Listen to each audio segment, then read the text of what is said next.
pemirsa, ketemu lagi dengan Suyanto.id, channel untuk berbagi pengetahuan dan belajar sepanjang hayat, dan juga channel untuk amal ma'ruf media sosial. Nah, kali ini kita mengundang narasumber yang luar biasa, yaitu Bapak eh, Didik Suhardi, PhD.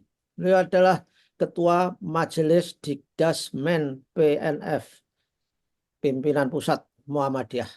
Kita undang di forum ini, kita akan berbicara mengenai continuing professional development bagi kepala sekolah Muhammadiyah, yaitu bagaimana pengembangan profesi kepala sekolah secara berkelanjutan. Dan awalnya kita didik, kita siapkan, dan tentu saja akan bincang-bincang selama kurang lebih 15 menit dengan narasumber ini.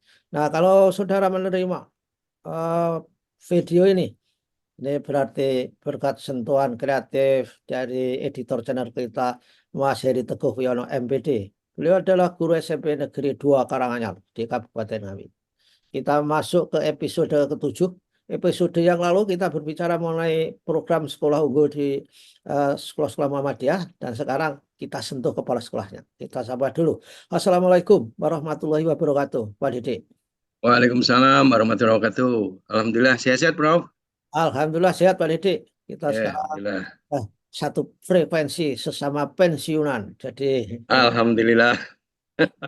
bersyukur, Pak Didik. Nah, Pak Didik, kita punya Ya, program, dan saya kira hari ini pun program itu akan disempurnakan, yaitu untuk memberikan program bagaimana kepala-kepala sekolah itu kita beri semacam pelatihan pendidikan sehingga profesinya itu bisa dikembangkan secara berkelanjutan. Konsepnya bagaimana ini, Pak Didik? ya. Baik, maaf. Assalamualaikum warahmatullahi wabarakatuh. Waalaikumsalam. Para pemirsa Suyanto.id yang berbahagia dan Prof Yanto yang saya hormati.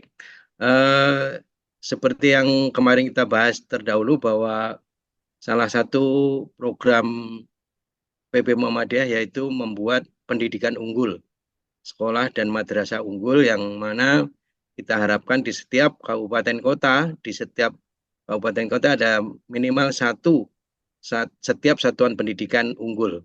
Jadi kalau kita hitung SD, MI, SMP, MTS, SMA, MA, dan SMK berarti minimal 7. Nah, tentu untuk mempersiapkan ini kita perlu uh, merancang program yang terkontrol dan terstruktur dengan baik. Nah, salah satu yang kita amati dan kita evaluasi adalah tentu peran kepala sekolah. Karena kepala sekolah atau kepala madrasah adalah orang yang nomor satu yang akan menakodai sekolah madrasah. Sehingga kita perlu betul-betul meningkatkan peran mereka, baik dari sisi manajerialnya maupun leadership-nya. Sehingga tahun 2024 ini yang kita fokuskan adalah bagaimana meningkatkan kapasitas beliau-beliau ini sehingga dalam rangka penanganan sekolah madrasahnya jauh lebih hebat daripada sebelumnya. Karena di samping itu yang sangat penting juga kita perlu sampaikan kepada para pimpinan pendidikan kita ini adalah bahwa peran pendidikan swasta itu sekarang tidak menjadi sekolah nomor 2, tapi harus menjadi partner sekolah negeri. Jadi itu harus menjadi salah satu pilihan dari anak-anak kita ketika mereka akan menentukan masa depannya. Sehingga tidak ada pilihan lain kecuali kita harus memberikan layanan yang berkualitas, bukan mengambil anak-anak yang tidak lolos di sekolah negeri. Nah, itu yang saya kira semangat itu yang kita gelorakan kepada sekolah-sekolah kita, sehingga kami sekarang sedang menyusun namanya struktur program dan bahan untuk Diksuspala, pendidikan khusus kepala sekolah dan madrasah yang akan kami mulai pada tahun 2024 ini, Prof. Itu Ya, yang akan menjadi prioritas kami tahun 2024.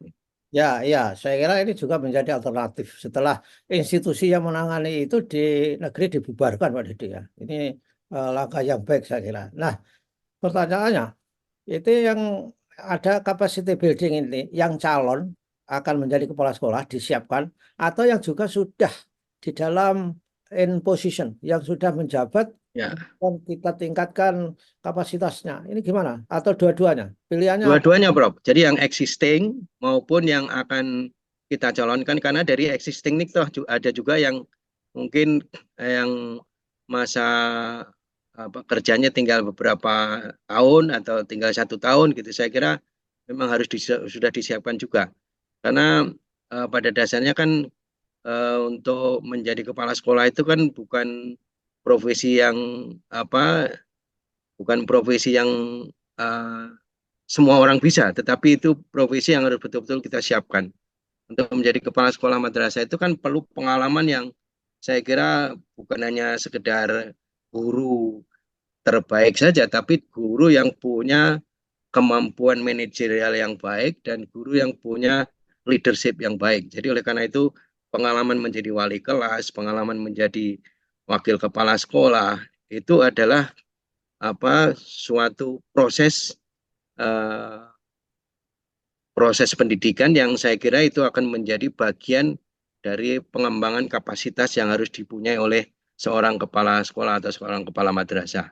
Itu, Bro. Ya, Ya, saya kira bagus itu ya. Dari segi leadership, kemampuan manajerial, dan saya punya pikiran lagi, kemampuan entrepreneurship-nya Pak Didi, kemampuan betul, menjual produk-produk betul, sekolah, menjual betul, eh, paket-paket sekolah kepada orang tua. Karena betul, orang tua itu saya kira yang berhasil meyakinkan bahwa anaknya akan diberi program yang baik itu ya saya pikir kepala sekolah Pak Didi. Dan ya, saya kira kalau kepala sekolah itu punya seni, punya ilmu, bagaimana menjual produk-produk tertentu dan bahkan produknya itu tidak dijual kepada sekolah orang tua anak-anak di sekolah Muhammadiyah Pak Didi. Saya malah mempunyai pikiran yang lintas sekolah. Siapa tahu bahwa sekolah Muhammadiyah itu bisa menjual paket-paket pembelajaran yang spesifik, misalnya keislaman misalnya kepada sekolah-sekolah negeri yang di sana betul, sempat orang tuanya itu mendapatkan kesempatan yang baik di sekolah negeri. Kita bikin Pak Didik ke depan. Jadi ada short course atau apa summer course ketika anak-anak libur diberikan oleh sekolah Muhammadiyah kepada murid-murid negeri. Saya kira itu menarik Pak Didik masa depan. betul, betul, Gimana? Bro. Jadi memang kepala sekolah atau sekolah-sekolah atau madrasah yang hebat itu rata-rata memang kepala sekolahnya punya jiwa entrepreneurship yang luar biasa. Sehingga ya bisa kita bayangkan kalau di sekolah negeri kan mereka sudah mendapatkan anggaran yang cukup dari pemerintah. Di samping bos juga ada biaya lain yang bisa gajinya pun dibayar oleh pemerintah. Nah, sekolah swasta ini kalau dia hanya mengandalkan dari bos, dia tidak punya jiwa entrepreneurship untuk meningkatkan fundraising ya, kemudian me, ilmu menjual, bagaimana kemandiriannya itu akan kesulitan. Nah, itulah yang insya Allah itu akan kita berikan, Ya. Bro. Hmm. Ya, termasuk bagaimana membuka bertransformasi bahwa sekarang itu pendidikan swasta tidak waktunya lagi menangani yang kurang mampu, karena yang kurang mampu sudah ditangani oleh pemerintah. Hmm. Beasiswa dari pemerintah dalam bentuk KIP itu sudah sangat besar. Nah, kalau kita masih apa di situ terus, ya kita tetap, artinya sebagai program charity kita tetap ada, tetapi sekarang layanan kita harus fokus lebih pada bagaimana meningkatkan kualitas layanan itu. Ya, ya betul. Saya kira harus kepala sekolah itu di dalam paket kita nanti harus punya mindset bahwa anu Pak Didi ya, orang itu kalau berada, keluarga berada itu nggak rela anaknya itu dididik dengan cara biasa-biasa saja. Mereka ingin mendapatkan suatu proses pendidikan yang luar biasa, yang berapapun biayanya sanggup membayar kalau orang yang kaya-kaya itu. Oleh karena itu, ini harus menjadi captive market, menjadi pasar dari penjualan produk-produk sekolah yang kepala sekolahnya akan kita siapkan itu Pak Didi. Gimana? Betul, Bro. Betul, Bro. Jadi sekarang itu kan apa ya, kesadaran masyarakat Indonesia terutama warga Muhammadiyah terhadap pendidikan kan sangat tinggi, Bro. Hmm. Artinya biaya itu bisa menjadi pertimbangan nomor dua, tetapi kualitas yang akan dia cari, Ya. gitu. Jadi Hmm. oleh karena itu kalau kita tidak memberikan layanan terbaik, ya tentu warga sendiri ini juga mungkin akan lari ke sekolah lain. Jadi oleh karena itu yang ini harus menjadi apa? Menjadi target utama bagaimana warga Muhammadiyah dan warga masyarakat lainnya itu akan berbondong-bondong masuk sekolah Madrasah Muhammadiyah karena memang bisa memberikan pelayanan yang lebih baik. Itu yang saya kira akan menjadi tujuan utama dari Diksus Fala ini. Sehingga dari 2000 sekolah kita yang muridnya cenderung turun ini, harapan kami setelah dilakukan pelatihan, dan itu nanti pelatihan itu tidak hanya sekedar pelatihan tapi banyak terkait dengan apa namanya program-program yang sifatnya apa praksis ya, sehingga nanti mereka bisa melakukan apa ATM, amati, tiru dan modifikasi. Itu prinsipnya yang kami tekankan, sehingga itu yang akan kita harapkan dari para kepala sekolah ini, Pak. Ya, ya, ya, ya. Dan saya kira memang fenomena penurunan siswa itu ya analoginya sama dengan penurunan perguruan tinggi swasta ya. Animonya itu. Rata-rata mereka menyalahkan perguruan negeri. Jadi kita jangan menyalahkan sekolah negeri, Pak Didi. Itu Ya, betul, introspeksi harus kualitas. Karena betul. datanya adalah bahwa sekolah negeri dan swasta itu digabungkan pun kan belum bisa menampung semua Ya, lulusan-lulusan SMP misalnya ya, SD ke SMP, SMP ke SMA. Sama ya, dengan perguruan tinggi. Perguruan tinggi betul. soalnya kan setiap tahun itu hanya mampu menampung 15% dari lulusan SMA. Sehingga Ya, sekolah swasta yang menyalahkan itu ya kurang pada tempatnya juga, tidak ya, semuanya benar. Artinya itu urusan kualitas, Pak Dede. Jadi betul, harus ada branding lah. Mari kita betul, Bro. membrandingkan itu. Ya, betul, Bro. Jadi pertama memang komitmen ya, komitmen bahwa membangun pendidikan Muhammadiyah ini perlu upaya yang luar biasa, karena kan sekolah Muhammadiyah kan rata-rata tumbuh dari bawah ya, Bro. Ya, Tidak langsung kita membangun gedung jadi tinggal isi semua, kan tidak begitu. ya, Tinggal ya, isi murid ya, kan tidak gitu. Kita membangun dari. Nah, itu sering saya berikan contoh yang MBS itu loh, Bro, yang ya, ya, sekolah ya. yang kita bina itu. MBS itu kan dulu mulai dari tidak punya tanah kan, Hmm. Oh ya, wakaf tanah 10 meter, 20 meter, tahun 2000 berapa itu dulu, Bro? 2007 apa ya, 2008 itu. ya, betul. Ya, sekarang Hmm. muridnya, santrinya itu sudah 2000, Ya, plus betul. siswa SD-nya itu 1100, Hmm. atau santrinya 2100, SD-nya 1000, saya agak lupa. Tapi sudah 3100. Hmm. Dia mulai tidak punya apa-apa. Ya, Kemudian lahannya yang tadinya mencari wakaf meteran sekarang sudah 16,5 hektar. Coba.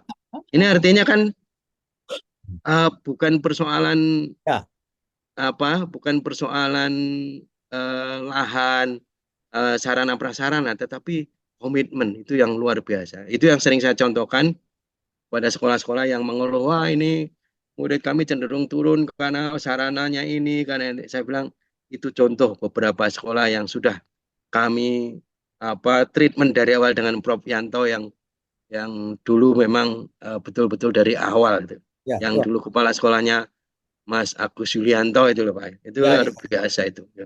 ya. Dan itu kan bisa jadi bukti sejarah itu. MPS itu kan perkembangannya seperti apa? Semakin kaya, tapi kan gedung-gedungnya layoutnya hampir gak tertata terus. Malang Migong tergantung bagaimana dapat tanahnya itu luasnya Iya, apa.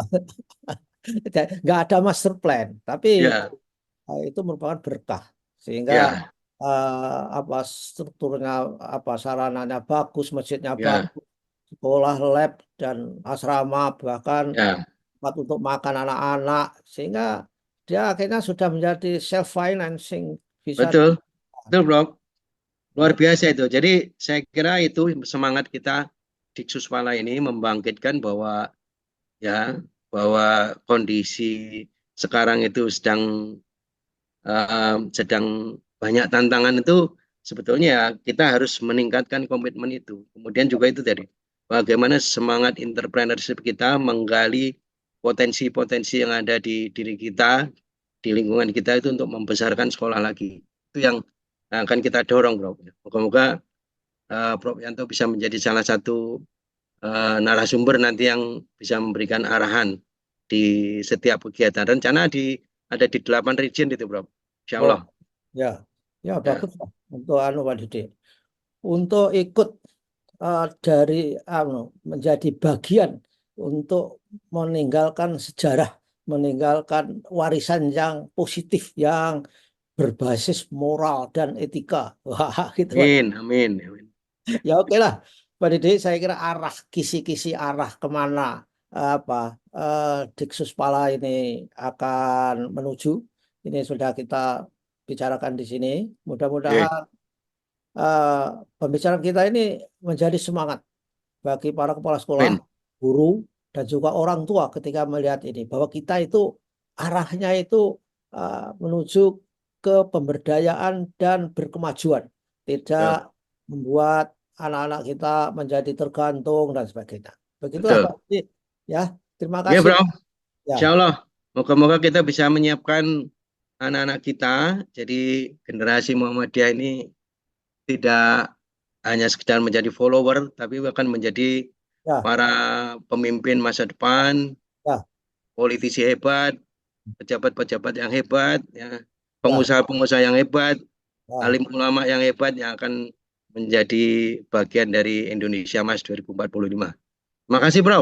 Ya, kita bikin tagline. Jadi our student is not only follower but trendsetter. Wah, keren. Amin, amin. Betul, betul, Bro. Trendsetter Itu, dari apa? Civilization, dari peradaban. Jadi betul. itu Pak Didi, terima kasih ya. Sampai Oke, ketemu lagi. Dan nanti sore kita ketemu untuk ya. hal itu tadi. Terima kasih. Wassalamualaikum warahmatullahi wabarakatuh. Waalaikumsalam warahmatullahi wabarakatuh. Terima kasih, Prof. Sehat selalu. Amin. Terima kasih.